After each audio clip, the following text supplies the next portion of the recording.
going this way or the sloppy, I can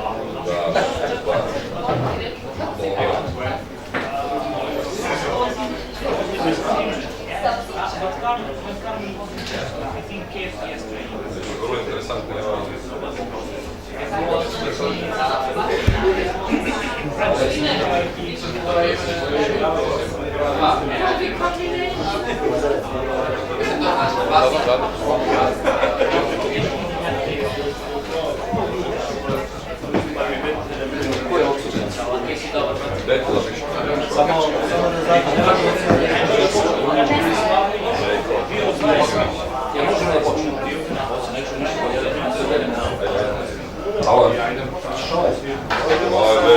Samo je mi ovdje. Zdravo živo. Zdravo živo. Dobro večer, dobrodošli u još jedan Mitrovički društveni klub ili Mitrovički socijalni klub, kako ga nazvati večeras. Večeras govorimo o stiker dogovorima iz Brisela ili ti slobodi kretanja.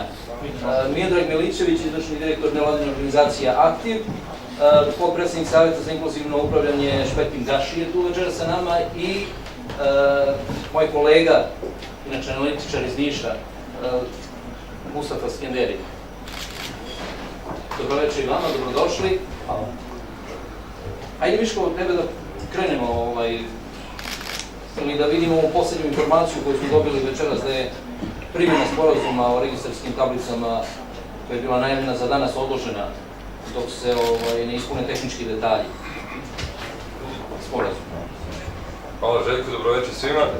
Hvala vam najlepše što ste me pozvali da budem ovaj deo večeras Mitrovičkog društvenog kluba. Možda ćemo malo i da se našalimo na ovu krajnje ozbiljnu temu, ali o tom potom, ajde da krenemo iz početka. To je vrlo interesantna informacija i nemam pojma kad si je ti dobio. Ja sam je lično dobio pred tebe sigurno, jedno nedelju dana. Pričao se, šalom na stranu, pričao sam da će doći do odlaganja početka primjena ovog sporazuma s stikerima gdje slobodi kretanja. I negdje je to do nekada, za mene nije ni došlo kao primeđenje, za mene je to došlo u stvari kao čisto jedna informacija koja je bila očekivana, jer je evidentno bilo i po samom sporazumu i po svemu onome što piše u njemu, barem ovako šturo, i koliko smo mi uspjeli da ga protumačimo do sada, bilo apsolutno nerealno da počne sa njegovom primjenom u za to precizirano vreme, odnosno dogovoreno vreme. Današnji dan je bio taj dan u stvari, međutim, po svemu sudeći, prateći sve ono što piše u ovom dogovoru, sama informativna kampanja izostala. Ja duboko verujem da barem jedna trećina ovih večeras prisutnih gostiju, naših dobrih prijatelja, sigurno nemaju baš u cijelosti informaciju šta je tačno potpisano i u kom pravcu će ići implementacija, to je proces implementacije ovog dogovora o slobodi kretanja. Što je izostalo? To je veoma dobro pitanje i to je u stvari pitanje za nas večeras ovde i za tebe kao novinara. Pre svega, ne, za tebe kao novinara, nemojte da izločite stvari iz konteksta. Zašto kažem da jeste pitanje primarno i jeste za novinara? Znači, ovo nije kritika, ovo nije kritika, hvala Lazare. Kako se ne čuje, pa se čujemo sad? Pa sad treba nabiti mikrofon usta toga, pa nije u redu to. Šalim na stranu, pitanje jeste krajnje ozbiljno i stvarno jeste za 7 silu. Jer ako u dogovoru piše da će informativnu kampanju da vode zajedničkim snagama delegacije u Prištini i u Beogradu, odnosno, pardon, pregovarački timovi u Beogradu i Prištini, odnosno timovi koji će oni odrediti, uključujući Evropsku komisiju, odnosno Evropsku uniju samo po sebi, onda tu nešto nije u redu. I nismo čuli do sada ni jednu analizu, niti jedno pitanje, niti od jednog novinara, a zbog svega kampanja nije počela. Moramo da se vratimo od prilike nekih meseci i po dana nazad, kad je sam dogovor u stvari i postignut, da od tada, pa eto sve do danas, eto za ove informacije koje se ti ekskluzivno na nama imamo prilike večera da pružiš, apsolutno u tom smislu nije ništa urađeno. Naravno, po nekim kuloarima, odnosno nekim zatvorenim krugovima se itekako priča o tome, prave se analize, prave se neke u stvari procene kako bi to moglo da izgleda u praksi, ali to je ono potom. Ja mislim da ćemo razviti večeras interesantnu diskusiju prvenstveno zbog nas samih, kako bi mi možda na neki način bolje počeli da ili pokušali da razumemo ovaj proces. Ali do tada je to. Ostavljam da se nadamo da će pomoć za nešto da krene sa mrtve tačke. Još pitam za vas pitanje, dakle, zbog čega je izostala ova kampanja ili se zna nešto o tome? To je sigurno pitanje koje više interesuje kosovske Albance nego li Srbi, s obzirom da mnogo je manje onih koji dolaze iz centralne Srbije na Kosovo nego onih koji idu u suprotnom pravcu. Prvo, moram da kažem da moj srpski nije baš dobro. Ni moj albanski je dobro. Ja znam oko 200 reći. Iako to je više nego što moj novi predsjednik Trump za na engleskom, nije dobro. Ali ja ću prvo samo da kažem da kad gledamo na ovaj sporazum, ako gledamo kao samo sporazum in isolation, onda ja ću da mešati malo sa engleskom i albanskom.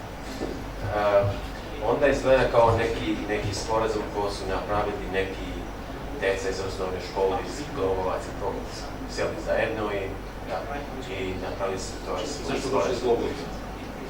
Pa oni su najpametniji tako. Ali ako onda gledamo na kontekst u odnos između Prištine i Beograda i kad znamo da pitanje statusa nije rešeno, onda ja mislim da to je najbolja moguće rešenje na sadašnjih uslova. I za sad mene nije to iznenađenje što je nije implementirano na vreme, jer ni jedan sporazum nije implementiran na vreme. To bi bilo iznenađenje ako nisu to napravili to na vreme. Ali sada mislim, detaljima mi još ne znamo, samo znamo da to je model što je sada između Grčke i Makedonije. I mislim, kad znamo da je ovo pitanje statusa još nije rešeno, mislim da je dobro rešeno. Dobro. Ja samo moram da moje predstavljanje u stvari doprinose dijalogu koji je, to je sporazum, dogovor, šta je već bilo. Ako su se oni dogovorili, toliko sam ja analitičar, samo da ispravim sebe, nisam analitičar. A inače, tako i posmatram taj sporazum koji je rezultirao dogovorom, koji se otkazao danas je, a da je ostao taj stiker dogovora, lepo se ga nazove, da je ostao, on bi tek ugrozio slobodu kretanja. Jer tek se ugrožava time da kad moraš nečije obeležje, bilo koje, da zalepiš da se krećeš nekom teritorijom, pa bilo kojom, u bilo kom pravcu, da može svaki policajac, organ vlasti da te zaustavi da te kazni. Bez obzira što se neko nešto tamo o nečemu dogovori, a nema nikakvo utemeljenje. Dobro kaže, deca se dogovorila da li su iz Bogovca ili su pitali dobro odakle, ali su se dogovarali nešto besmisleno što niko ne može da shvati. Pokušavali smo da analiziramo šta su se dogovorili, šta su napisali, kakve preregistracije, kakve registracije, kome i na koji način da se dođe do toga da, ako se sećate serije Salaš u Malom Britu, gospodin Šicer je naredio da 2 i 3 Srbina i Jevreja ne mogu da se šetaju zajedno, a u stvari gospodin Šicer je u stvari naredio da se Srbi i Jevreji ne mogu uopšte da šetaju. Eto, to je otprilike, tako ga upoređujem. A šta će biti s ovim otkazivanjem? Tek sada ne znamo. Šta je ostalo na snazi? Ostalo je ono staro na snazi, a to je ponovo će neki da plaćaju, ponovo će neki da skidaju tablice, a nikakva kampanja u stvari koja je morala pre toga da se niti u Srbiji, a niti na Kosovu, ja ne znam, tam verovatno nema želje. Jer pregovarači u stvari su na dijalogu na kome treba da se sporazumeju da bi doneli nekakav dogovor o nečem. A svaki put iza svakog tog dijaloga, sporazuma, dogovora, neko nešto kaže, nerazumljivo, ostaje samo nama da se običnim građanima, da se dosetimo da li su pravi ili nisu pravi, ili koji je u pravu. Onda te dočeka na administrativnom prelazu, na jednom administrativnom prelazu, a na drugoj granici te dočeka neko koji tumači po svom nahođenju. Tako obični ljudi doživljavaju i na Gabusama granice. Briselski dijalog se nastavlja sutra. U Briselu su glavni pregovarači, koliko sam upoznat, i Đurić i Kiri. Možemo očekivati sutra da se to reši. I je to već rešeno, ali se samo čeka povoljan trenutak zbog sveopšte situacije da se kaže završeno sa granicama. Iskreno, da budem prvo moram da prokomentarišem da oni definitivno nemaju problem sa slobodnom kretanjem, čim idu u Brisel. Ali sad sam iznenadio malo pitanjem, Laza imamo mikrofoniju. Lazo, dobro je, Lazo. Dobro je. Dobro je, Lazo. Dobro, vama kad mi ništa ne čujemo. Kako ne čujete ništa, pa moram reći me čuči grlo me boli. Ja me čuješ sada? Se čujemo, da? Dobro, hvala, dajte aplauz, ja molim vas, hvala. U redu, pa mislim da smo onda morali one berišne mikrofone da instaliramo ovdje, ja? Nema se para. Pa ima se, znamo mi ko ima to. No, šalu na stranu. Željko, malo si mi iznenadio pitanjem zato što pretpostavljam kao i velika većina ljudi da smo mi prosto razumeli ovaj dogovor kao finalni dogovor. Bar im je tako najavljeno u štampi i tako je prezentovano široj javnosti. Pa ako pogledaš recimo sajt Kancelarije za Kosovo i Metohiju i nedavni izveštaj iz oktobra meseca, vrlo jasno se vidi taksativno navedeno u stvari šta je sve dogovoreno i kakav je način implementacije, odnosno kakav je put kojim će se doći do implementacije ovog sporazuma koji u stvari datira, odnosno čija prethodnica datira iz vremena Borka Stefanovića od 2011. godine. Tako je. Sada, način na koji će on biti implementiran, prosto vidite ove stikere ovde pored nas, naravno cela poenta i cela aluzija jeste u stvari taj stiker.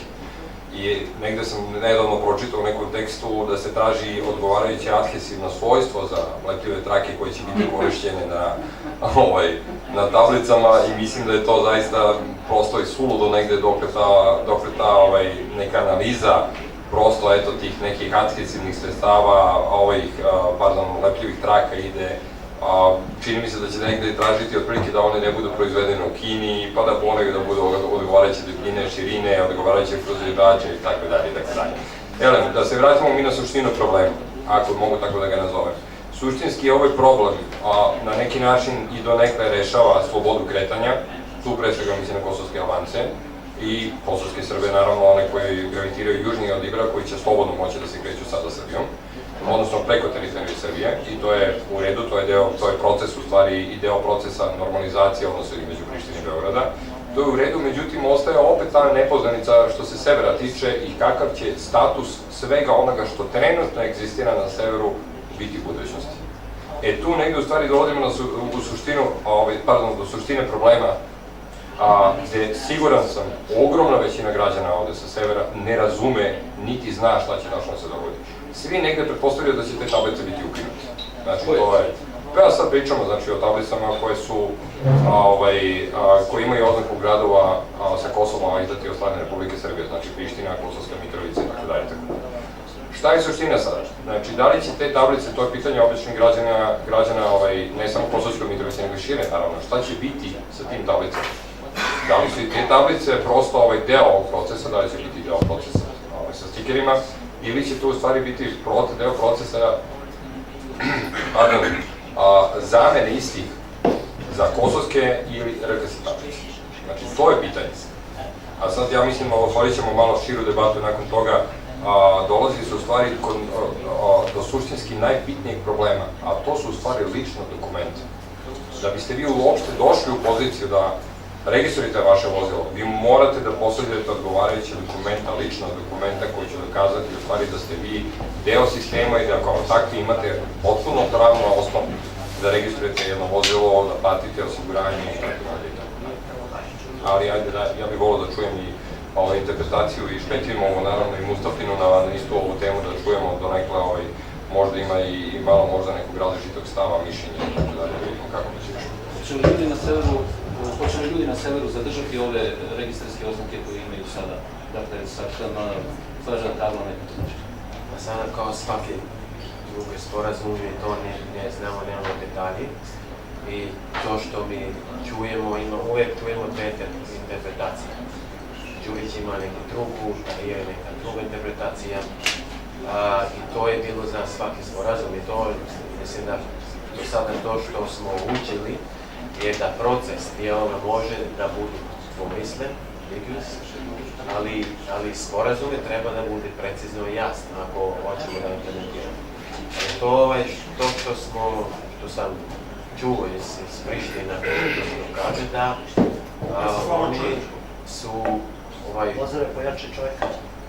ovaj sporazum kaže da sada u Kosovo može da koristi KS tablice još 5 godina.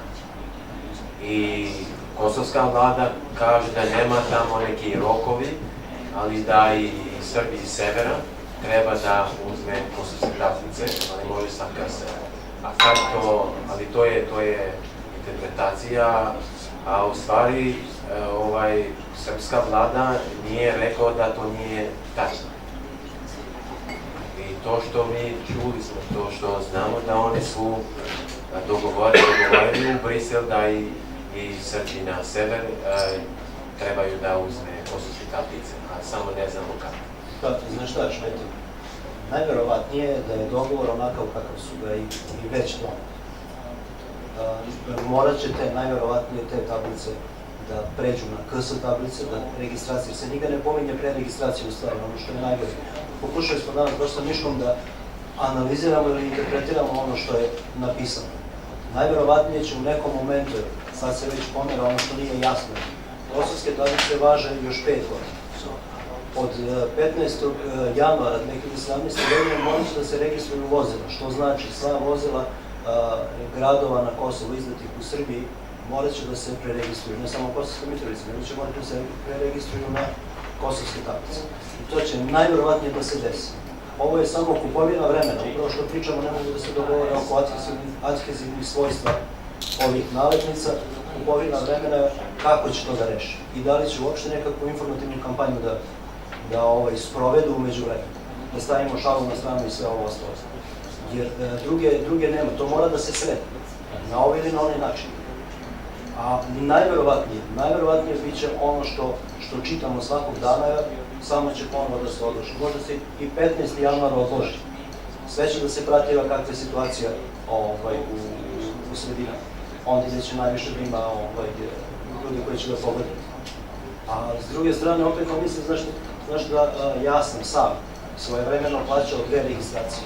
Za auto koji je bio star 20 godina plaćao sam u Srbiji, plaćao sam i na Kosovu. I onda mi je došlo do osnovne. To je moje iskustvo, verovatno i drugi ljudi imaju takve iskustva, pogotovo ljudi sa juga. Oni su tek u nebranom grožđu, ne znaju šta će. Da li će da, mislim u srpskim sredinama, da li da pređe Srbiju, da plaća, mada sad je malo povoljnije njima, zato što je rešeno s osiguranjem. Ali dozvoljeno dvojno, to stvari nema nigde. Ti možeš da postavljaš ne 2. Ja sam u jednom momentu imao 3 para tablica. Kako 3? 3 para tablice, imao sam stare PR tablice, imao sam nove PR tablice i imao sam KS tablice. I za sve sam imao dokumente. I svaki put me, svaki policajac, bilo gde, i to je ono što je problem, organi vlasti sprovode zakon. Za svaki od onih tablica, iako imam dokumentaciju, ladno sam mogao da budem priveden. Ladno, izvinite na izraz.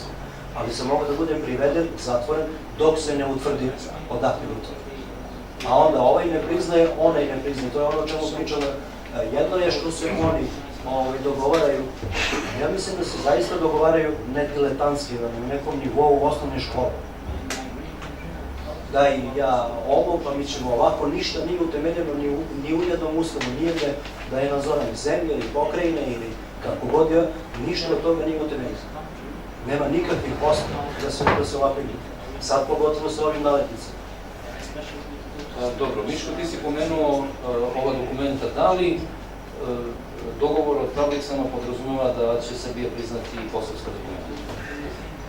Ili ih je već priznala? One su već priznate. Pa mislim iz ovoga je nedvosmisleno na prvo da ti kažem, ovo podrazumeva apsolutno priznavanje kosovskih dokumenta. Više nego jasno. Ja ću da pročitam sada jednu rečenicu, stvari koja se tiče direktnog direktnim Jel implementacijom to znači da je sporazuma. Srbija priznala Kosovo kao državu ili je nešto drugo? Imamo sličan slučaj sa Španijom, koja također priznaje, ako se ne varam, kosovska dokumenta, ali ne priznaje Kosovo kao državu. Isti je slučaj sa Grčkom, koja je priznala pasoše kosovski, a sa druge strane ne priznaje. Španija ne priznaje dokument. Mislim da priznaje. Ne, Slovačka priznaje kao putna isprava. Da, i Grčka. Ja bih tu ne bih povlačio paralela sa njima, prosto iz jednog veoma jednostavnog razloga. Mi pričamo o nečemu što Srbija po ustavu, gde u stvari u srpskom ustavu stoji da je Kosovo i Metohija autonomna pokrajina u sastavu Republike Srbije. Znači, mi pričamo o tome i iz tog ugla, naravno, svako ko se nalazi u pregovaračkom timu, u srpskom pregovaračkom timu, nikada, ni pod kojim uslovima, siguran sam, neće hteti javno, niti da se izjasni po tom pitanju da kaže da, Srbija je priznala nezavisno Kosovo. Međutim, kao što smo 100 puta do sada imali prilike da čujemo, evo iz ovog jednog od tih naslova koji sam ja izvukao, baš upravo za potrebe ovog Mitrovićkog društvenog kluba, odnosno ove teme, kako je sprečeno ukidanje srpskih tablica na Kosovu. Znači, šta to znači u praksi? Znači, ja bih se na to fokusirao, ukoliko nemaš ništa protiv, evo ti kažem zbog čega. To je isto kao da je sprečen ukidanje telekoma. Tako je. Znači, sprečeno ukidanje srpskih tablica na Kosovu, a zatim imaš u sledećoj rečenici se kaže stupa na snagu 15. novembra 2016. godine i ne primenjuje se na vozila sa srpskim registrarskim tablicama na području Kosova i Metohije. Si razumeš šta znači? Jel razumeo neko da šta znači? Ajde, vratit ću se još jednom. Znači, kaže saopštenje iz Kancelarije za Kosovo i Metohiju, naravno od direktno pregovarača.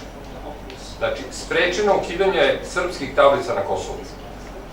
A nakon toga se u sledećoj rečenici kaže stupa na snagu 15. novembra 2016. godine i ne primenjuje se na vozila sa srpskim registarskim tablicama za područje Kosova i Metohije.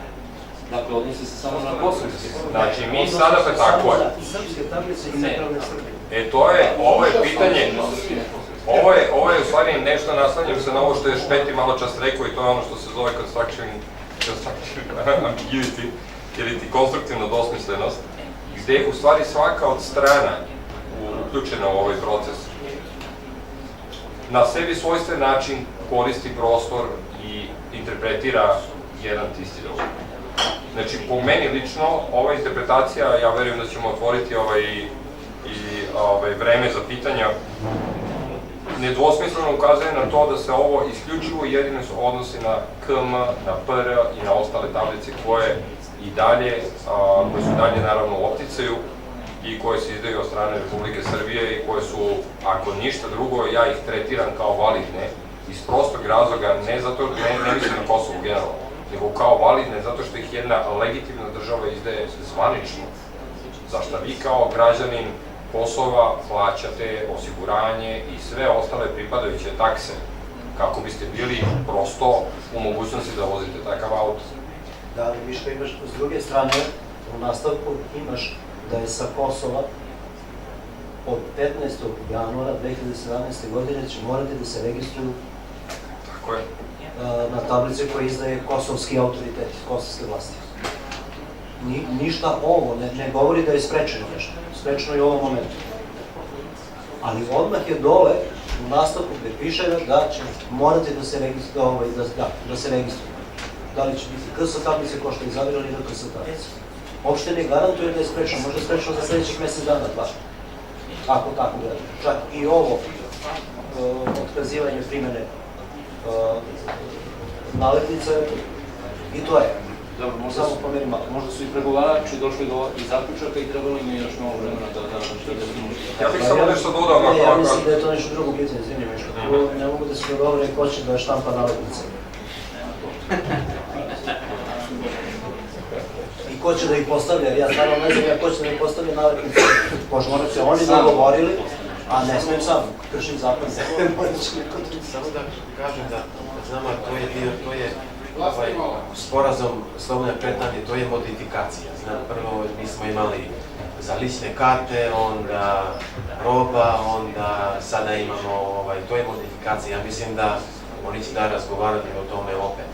I ako oni hoće da rešavaju ove tablice u sebe, mislim to treba još nekoliko puta da putuju u Briselu, taj čulici. Ali to nije jasno za sada